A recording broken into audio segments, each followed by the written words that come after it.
Em primeiro lugar, educação. Bom dia, boa tarde, boa noite, dependendo de quando você estiver vendo esse episódio. Em segundo lugar, bem-vindo ao canal Preso na Língua para você, quem quer que seja, e eu, Fernando Morato, darmos uma olhadinha na poesia.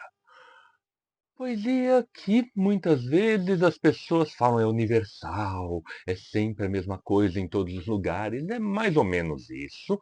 Não quer dizer que a poesia é 100% transparente e comunicável, mas ela é 100% legível no sentido de que a gente pode fazer um esforço de reconhecer coisas que dizem respeito à nossa própria realidade em textos que às vezes estão bastante afastados no tempo. É isso que hoje eu gostaria de fazer com um texto de um poeta português do século XVI chamado Bernardim Ribeiro. Vamos olhar para a poesia? Olha pra poesia. Olha pra poesia. Olha pra poesia. Olha pra poesia. Olha pra poesia. Olha pra poesia. Olha pra poesia. Olha pra poesia.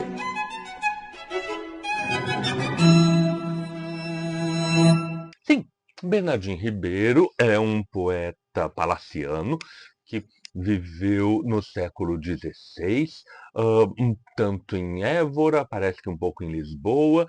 Teve as suas obras, alguns poemas reunidos no Cancioneiro Geral, que o Garcia de Rezende publicou em 1516, e teve depois um livro muito importante publicado em Ferrara, A História da Menina e Moça, uma novela pastoril, um gênero bastante conhecido na época, bastante valorizado, em que se misturam cavaleiros, se misturam figuras fictícias e tem sempre um toquezinho de certa autobiografia que fica também bastante confusa e não vale a pena entrar aqui no mérito se o Bernardim Ribeiro foi um cidadão que fez autoconfissão ou não fez.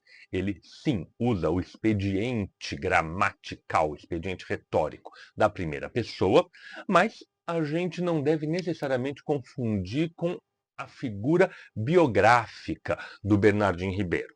Por que não deve confundir 100% com isso? Porque a gente pode criar uma figura biográfica, criar uma figura que se enuncia em primeira pessoa. O mais importante é tentar entender os conflitos gerados nessas enunciações. E para isso, nada melhor que umas trovinhas que estão registradas no Cancioneiro Geral e que supostamente foram feitas a partir de um mote. Vou lê-las aqui primeiro e depois vamos falar alguma coisa a respeito. Entre mim mesmo e mim, não sei que se levantou, que tão meu inimigo sou. Uns tempos com grande engano vivi, eu mesmo comigo. Agora, no mor perigo, se me descobre o mor dano. Caro custa um desengano, e pois me este não matou, quão caro que me custou. De mim me sou feito alheio. Entre o cuidado e o cuidado está um mal derramado que por mal grande me veio. Nova dor, novo receio, foi este que me tomou. Assim me tem, assim estou. Para você que acompanhou, deve ter alguma coisa esquisita, porque eu fiz questão de usar a ortografia original para chamar atenção para um dado interessante que é a gente tem dificuldade de reconhecer as palavras dentro dessas frases, porque a ortografia é muito diferente. A escrita se levantou por se levantou, que na verdade, como esse foi um poema originalmente recitado e não escrito, a pessoa que o copiou, que o registrou, registrou a partir do que tinha ouvido. Da mesma forma, o com grande engano, que soa muito ruim para a gente por causa dessa ortografia diferente, o sei, inimigo, vivi com Y, todas essas coisas causam uma estranheza que eu fiz questão de manter aqui por um motivo interessante.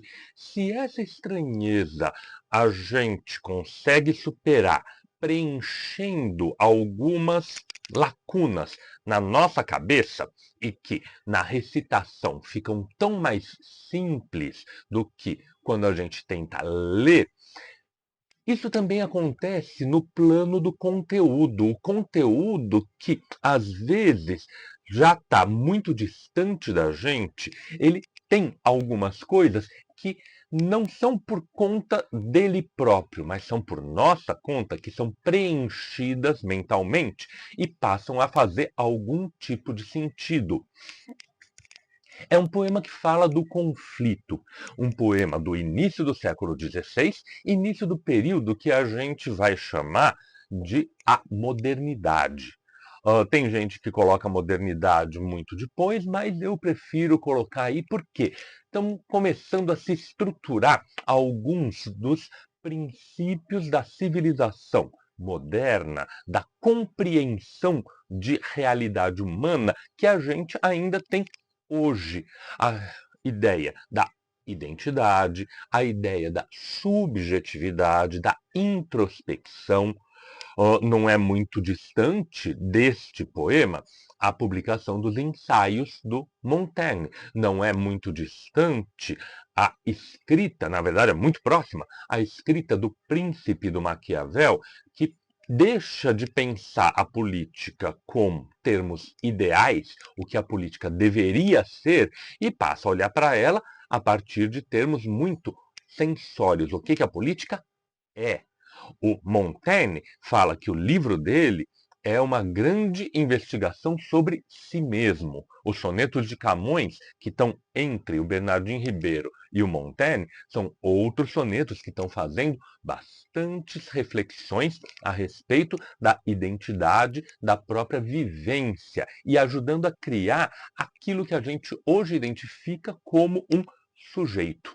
E esse sujeito, voltando para o Bernardino Ribeiro, se identifica como? Se identifica exatamente com a confusão, com uma cisão interna. Porque entre mim mesmo e mim, eu não sei exatamente o que aconteceu, que eu sou o meu inimigo. Quase freudiana a leitura. Não tem nenhuma perspectiva do Freud estar no horizonte do Bernardino Ribeiro, mas esse jogo que ele quer fazer da identidade cindida, nós, depois de séculos e séculos, e depois de ter passado por um século inteiro de psicanálise, conseguimos projetar as nossas leituras de veja essa identidade cindida. Há, na verdade, no poema, mais do que essa identidade cindida, uma construção rigorosíssima. Porque, preste atenção, são duas estrofes de versos redondilhos. Duas estrofes não construídas de maneira aleatória, porque temos um quarteto com ponto final ao final de um enorme período e depois uma frase que ocupa 3 versos, um terceto. A mesma coisa na segunda estrofe. Não é aleatório, não é casual que isso tenha acontecido, fazia parte das regras da construção poética. Sim, é isso mesmo. Quem prestou atenção já identificou uma coisa interessante. Essa enunciação subjetiva é feita numa forma que se avizinha do futuro soneto. Quando Bernardino Ribeiro escreveu isso, comecinho do século XVI, Portugal ainda não conhecia os sonetos que já vinham na Itália se desenvolvendo desde Dante e um pouquinho antes. Mas em Portugal não. E, apesar de este vilancete não ser um soneto, ele tem uma vizinhança muito grande. E é genial pensar que essa estrutura que tem também 14 versos, que também estão distribuídos em 2 quartetos e 2 tercetos, mas não da maneira tradicional do soneto italiano, já aponta para alguma coisa que lembre exatamente o mergulho subjetivo que muitos sonetos vão ter. O Bernardino Ribeiro, então, se aproveita para falar, primeiro, que durante muito tempo ele viveu consigo, o que parecia uma coisa tranquila, mas tinha algum tipo de tensão que é agora, nesse momento em que se me descobre o Mordano, em que se revela que algo se desestrutura. É um desengano por quê? Porque o tempo que eu vivi com uma suposta tranquilidade, agora se revela falsamente tranquilo, falsamente equilibrado. É nesse sentido que o terceto da primeira estrofe se constrói, porque se isso não me matou, ele me custou caro, esse desengano me custou caro. Reconhecer aquilo que não estava equilibrado. Desembocando na segunda estrofe, na primeira parte, o quarteto, em que eu me faço alheio de mim mesmo. Interessante essa ideia de que o desengano gera o quê? Gera o não reconhecimento. O deixar de estar enganado faz com que eu não mais reconheça. O engano era justamente aquilo que dava a estabilidade. É quase como o jogo de máscaras. Quero na sequência, fazer um videozinho sobre um outro poema que diz uma coisa semelhante, o jogo de máscaras. Então, esse aqui vai ficar casado com o próximo episódio. O jogo de máscaras começando aqui no século XVI. E quando a máscara cai, o que acontece? Eu noto o problema que ela tinha me causado. Esse problema, agora é o terceto, traz uma nova dor, um novo receio. Agora, o que eu acho interessante é que tudo isso se arremata com assim me tem, assim estou. Pode parecer para muitos uma filigrana, mas poesia é feita disso, de pequenas nuances.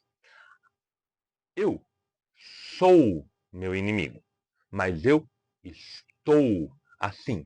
E quando o Bernardino Ribeiro lança a mão dessa diferença que existe em algumas línguas neolatinas entre ser e estar, ele está sugerindo o quê? Que o mal não é uma coisa inconciliável, que o mal não é inelutável. A gente pode lutar contra o mal, pode haver algum tipo de estabilidade, pode haver algum tipo de centro, já que eu, meu inimigo, estou nesse estado. Ele poderia tranquilamente terminar assim, me tens, assim eu sou. Mas não foi assim que ele terminou, porque o estou indica, sugere a transitoriedade de uma vivência que pode sim ser superada. E aí a gente está de novo no ambiente do século XVI, em que existe uma perspectiva de estabilidade, de centramento, de equilíbrio. Mesmo que eu faça a enunciação do desequilíbrio, existe a perspectiva do equilíbrio. E nisso, o Bernardino Ribeiro, apesar da semelhança que a gente consegue identificar em vários níveis, ele está muito afastado. Do mesmo jeito que essa ortografia, que quando a gente lê em voz alta, se revela de maneira mais cristalina, mas ainda assim estabelece algum tipo de afastamento, algum tipo de refração que a gente não consegue penetrar 100%, ou quando a gente penetra, a gente nunca penetra no sentido que ela tinha originalmente. Assim são as ideias também. Assim é o conteúdo, assim é a poesia.